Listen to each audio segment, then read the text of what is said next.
Hey, aloha, Mark J coming to you with part 3 of the truth about Think and Grow Rich. And again, it will help you get started. It'll never bring you to the promised land because you're going to always be wanting more. And it's only going to be about the money. So in my previous video, we talked about the fact that he appropriated, and depending on what copy you have, if you go download a copy today, you'll find it on page probably 208. But right there, he talks about in the first chapter and every chapter that he wants you to discover the secret on every page or in every chapter. And in 208, actually he reveals inadvertently where he got a lot of that information. It was out of a book written by Charles Hill called The Master Key System.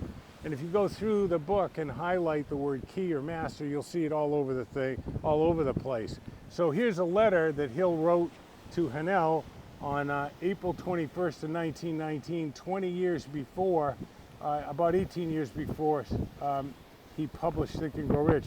Dear Mr. Hill, you probably know from the editorial in January issue of the Golden Rule, copy of which my secretary sent to you, that I began 22 years ago as a coal miner at $1 a day.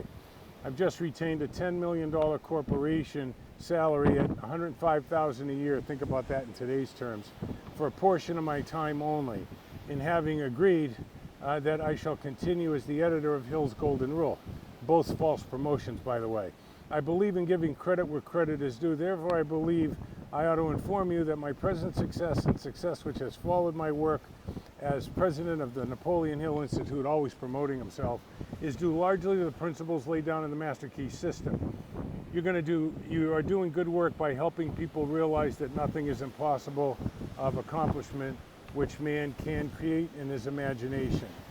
I shall cooperate with you in getting your course into the hands of many, which of course he never did. He created a couple of self-help courses and would go out on the speaking tour with the idea of enrolling people in the audience at hotels, and it was, of course, that failed. And of course, the money that he said was going to go to charity never got there.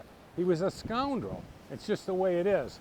And the book, The Master Key System, and Wallace Wattles, including Nietzsche, Socrates, Buddha, and the Christ, is the one key thing that's missing in Think and Grow Rich, which is why where he starts, it all starts with desire, in chapter 1, is a little off base, and it'll never materialize you as your highest potential.